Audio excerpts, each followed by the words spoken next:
कहानी की शुरुआत में हम जेना और उसके बॉयफ्रेंड जैमी को देखते हैं, जो कि जल्द ही शादी करने वाले थे। लेकिन एक दिन अचानक इनकी कार का एक्सीडेंट हो जाता है, जिसमें जेना के बॉयफ्रेंड की वहीं पर मौत हो जाती है। अब कहानी 3 साल बाद की दिखाई जाती है। यहाँ हम जेना की बेस्ट फ्रेंड रैनी को देखते हैं, जो उसे यहाँ वीकेंड ट्रिप पर लेकर आई है। जेना अभी तक उस हादसे को नहीं भूल पाई थी। यहाँ इस ट्रिप पर रैनी का बॉयफ्रेंड माइकल, जो कि एक नशेड़ी था, और उसका दोस्त इयान भी आए होते हैं। रैनी चाहती थी कि जेना पिछली बातें भुलाकर इयान से दोस्ती कर ले, क्योंकि उसने पिछले 3 सालों से किसी को भी डेट नहीं किया। यहाँ इयान भी जेना को देखते ही उसे लाइक करने लगता है। फिर ये चारों एक बोट पर बैठ जाते हैं और एक लेक साइड केबिन की तरफ जाते हैं। दरअसल ये केबिन इयान के अंकल वेड का था, जो यहाँ पर उन सभी का वेलकम करता है। वेड के पास एक डॉग बीयू भी होता है। फिर शाम को ये सभी लोग डिनर करते हैं, जहाँ जेना और इयान के बीच भी एक अच्छी बॉन्डिंग हो गई थी।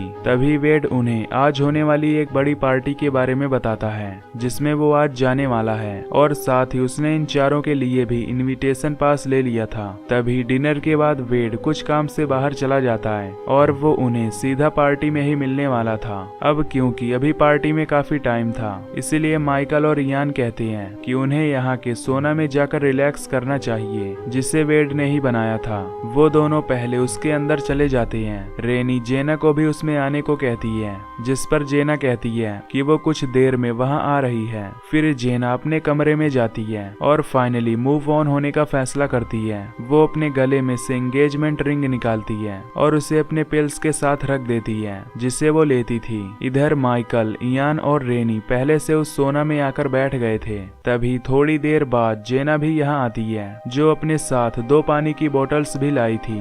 जबकि माइकल और इयान दोनों दारू पी रहे होते हैं। इयान जेना को बताता है कि ये पूरा रूम उसके अंकल वेड ने बनाया है, जिसे दिखाने के लिए वो थोड़ा पानी गरम रॉक्स पर डालता है, जिसमें ढेर सारी स्टिंग निकलती है, और ये रॉक्स नीचे लगे हीटर से गर्म होते रहते हैं। और इस सोना रूम के अंदर बाहर कोई भी लॉक नहीं होता, ताकि यहाँ पर कोई गलती से फंस न जाए। कुछ देर बैठने के बाद इस कमरे का टेम्परेचर काफी बढ़ जाता है और सभी के पसीने छूटने लगते हैं, जिस पर इयान कहता है कि उन्हें एक बार लेक में डुबकी लगाकर आना चाहिए। वो सभी भी इसके लिए तैयार हो जाती हैं और केबिन से निकलकर लेक में नहाने लगते हैं, जिससे सभी को ठंड लगने लगती है और वो वापस आकर उस गर्म सोना में बैठ जाते हैं। अब ये लोग 2-3 बार ऐसा ही करते हैं, लेकिन इस बीच माइकल कुछ ज्यादा ही ड्रिंक कर रहा था। साथ ही उसने गांजा भी फूंका होता है, जिसे उसे वेड ने दिया था, जिससे अब उसे नशा होने लगता है। रैनी उसकी यह हालत देखकर उस पर गुस्सा हो जाती है और सोना के अंदर चली जाती है।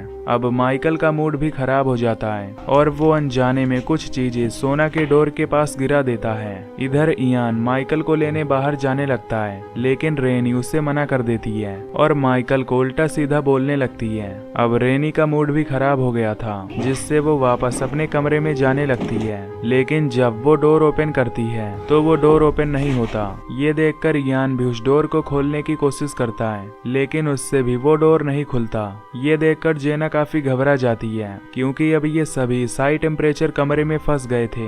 रैनी माइकल पर चिल्लाती है, क्योंकि उसे लग रहा था कि माइकल उनके साथ कोई प्रैंक कर रहा है। इयान भी उसे आवाज लगाता है, लेकिन उन्हें कोई जवाब नहीं मिलता। तभी जेना को पैनिक अटैक आने लगते हैं, क्योंकि आज उसने अपनी पिल्स भी नहीं खाई थी और अब तीनों को डर लगने लगा था कि अगर माइकल नशे में बेहोश हो गया होगा तो वो सीधा सुबह ही उठेगा। साथ ही वेड भी यहाँ नहीं आएगा, क्योंकि उसके हिसाब से ये सभी पार्टी में होंगे। उस सोने में एक छोटे कांच की विंडो भी बनी हुई थी, जिसमें इयान देखता है कि दरवाजे को कोई चीज ब्लॉक कर रही है। अब रैनी भी डरने लगती है, क्योंकि अगर ये जल्दी यहाँ से बाहर नहीं निकले तो गर्मी से ये मारे जाएंगे, और इसका हीट कंट्रोलर भी बाहर ही लगा हुआ था, जिससे उसे कंट्रोल नहीं कर सकते।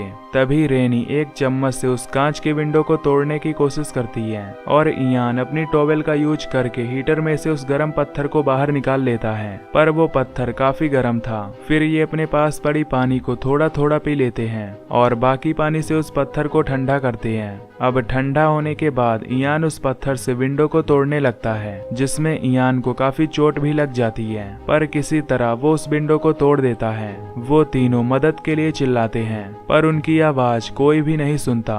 तभी वो देखते हैं कि एक लकड़ी की लेडर उस दरवाजे पर फंसी हुई है, और माइकल का कोई पता नहीं था। यान टॉवेल में पत्थर लपेटकर उस लेडर को हटाने की कोशिश करता है, पर कोई फायदा नहीं होता। अब उस सोना में गर्मी बढ़ती ही जा रही थी, जिस पर रेनी उस थर्मल स्टेट को तोड़ने के लिए कहती है ताकि उससे वो हीटर बंद हो जाए, लेकिन इयान उससे मना कर देता है क्योंकि अगर इससे उल्टा हो गया तो हीटर यहाँ का टेम्परेचर मैक्सिमम 247 डिग्री फ़ारेनहाइट तक पहुंचा सकता है, जिसमें इनके बॉडी की स्किन पिघलना शुरू कर देगी। जेना भी रेनी को ऐसा करने से रोकती है, जिससे उन दोनों में थोड़ी बहस हो जाती है। तभी इयान की नजर यहाँ लगे बल्ब लाइट पर जाती है, जिसे देखकर इयान को लगता है कि अगर वो यहाँ से फ्यूज उड़ा दे तो केबिन की पावर कट हो जाएगी, जिससे शायद हीटर भी बंद हो जाएगा। फिर इयान एक बल्ब निकाल कर उसे गीला कर देता है और उससे फ्यूज उड़ाने की कोशिश करता है। तभी इससे कमरे के सभी बल्ब फूट जाते हैं, पर फिर भी पावर कट नहीं होती और पसीने से भीगे होने से इयान को भी जोर से शॉट लगता है, जिससे वो कुछ देर के लिए बेहोश हो जाता है। अब अंधेरा होने से इनकी हालत और भी खराब होती जा रही थी। कुछ देर बाद इन्हें बाहर से बीयू के भौंकने की आवाज आती है, जिसे सुनकर वो लोग उसका नाम लेकर चिल्लाने लगते हैं, जिससे बीयू समझ जाता है कि ये लोग मुश्किल में हैं, लेकिन वो कुछ भी नहीं कर सकता था। बीयू भागते हुए वेड के पास जाता है, जिसे टाउन के फेस्टिवल के लिए पटाखे जलाने का काम मिला होता है। बीयू ट्रक में बैठकर भौंकने लगता है, जिसे देखकर वो समझ जाता है कि बीयू उसे घर चलने के लिए बोल रहा है, जिसके बाद वो घर के लिए निकल जाता है। पर तभी रास्ते में ही उसे माइकल मिल जाता है, जो कहीं बाहर से आया था। वेड उससे बात करने में बीयू का भौंकना नजरअंदाज कर देता है और उसे लगता है कि ये पटाखों की वजह से डर गया है। वेड माइकल से पूछता है कि वो यहाँ अकेला क्या कर रहा है। फिर हमें पता चलता है कि सोना के डोर के पास वो सीढ़ी गिराने के बाद माइकल उसी काउच पर बेहोश हो गया था और जागने के बाद उसे कुछ भी याद नहीं था कि उसने सोना के डोर के पास कोई सामान गिरा दिया था और उसके दोस्त उसके अंदर थे। वो सोना को छोड़कर पूरे घर में अपने दोस्तों को ढूंढता है, लेकिन जब उसे कोई भी नहीं मिलता तो उसे लगता है कि वो लोग उसे अकेला छोड़कर पार्टी में चले गए हैं। जिसके बाद माइकल भी उस पार्टी में जाता है, लेकिन बिना पास के उसे पार्टी में नहीं घुसने दिया जाता, जिससे निराश होकर वो वापस से केबिन पर लौट आता है और अब उसे यहाँ वेड मिल गया था। वेड उससे कहता है कि हमें भी कहीं चलकर गांजा फूकना चाहिए और फिर दोनों वहाँ से चले जाते हैं। इधर सोना के अंदर सभी की हालत खराब होते जा रही थी और इनके पीने का पानी भी खत्म हो गया था। अब रेनी ये बर्दाश्त नहीं कर सकती थी, इसीलिए वो पत्थर उठाकर उस डिवाइस को तोड़ने लगती है। तभी जेना उसे रोकते हुए कहती है कि इससे हालात और भी बिगड़ सकते हैं, जिससे दोनों में लड़ाई हो जाती है और जेना गलती से पत्थर रेनी के सर में मार देती है, जिससे रेनी वहीं पर बेहोश हो जाती है। यान रेनी को चेक करके कहता है कि अभी तो ये जिंदा है, पर अगर उसका खून बहता रहा तो इसकी मौत भी हो सकती है। ये सुनकर जेना पैनिक होने लगती है और वो खुद ही उस पत्थर से उस थर्मल स्टेट को तोड़ देती है और अब जिस चीज का डर था वही होता है। टेम्परेचर कम होने के बजाय मैक्सिमम स्पीड से बढ़ने लगता है। अब ये देख यान का दिमाग खराब हो जाता है और वो पागलों की तरह हंसने लगता है, जिसे देखकर जेना की और ज्यादा फटने लगती है। तभी इयान उस हीटर को हिलाने लगता है, जिससे उसकी बॉडी भी जल जाती है, लेकिन वो फिर भी नहीं रुकता।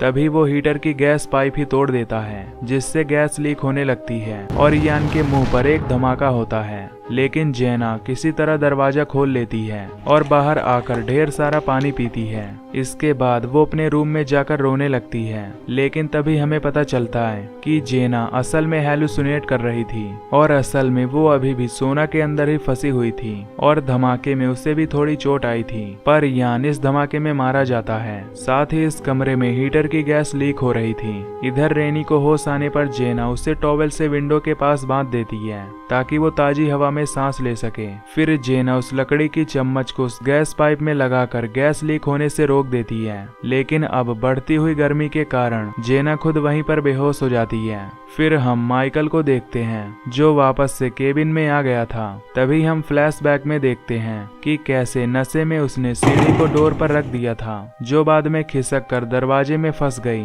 तभी कुछ घंटों बाद वेड यहाँ पर आता है और सोना रूम की तरफ जाता है, जिसके विंडो पर उसे रेनी का का सर दिखाई देता है। अगले सीन में हम देखते हैं यहाँ पर पुलिस और एम्बुलेंस आई होती है, जहाँ जेना और रेनी जिंदा बच गई थी। वेड पुलिस को सब कुछ बताता है। वहीं माइकल एक जगह बैठकर रो रहा था, क्योंकि उसी की वजह से उसके दोस्त इयान की जान गई थी। और ये मूवी यहीं पर खत्म हो जाती है। तो दोस्तों, अगर आपको ये वीडियो पसंद आई हो तो चैनल को सब्सक्राइब कर देना। बाकी मैं मिलूंगा आपसे अगली वीडियो में। Till then take care, love you, bye bye.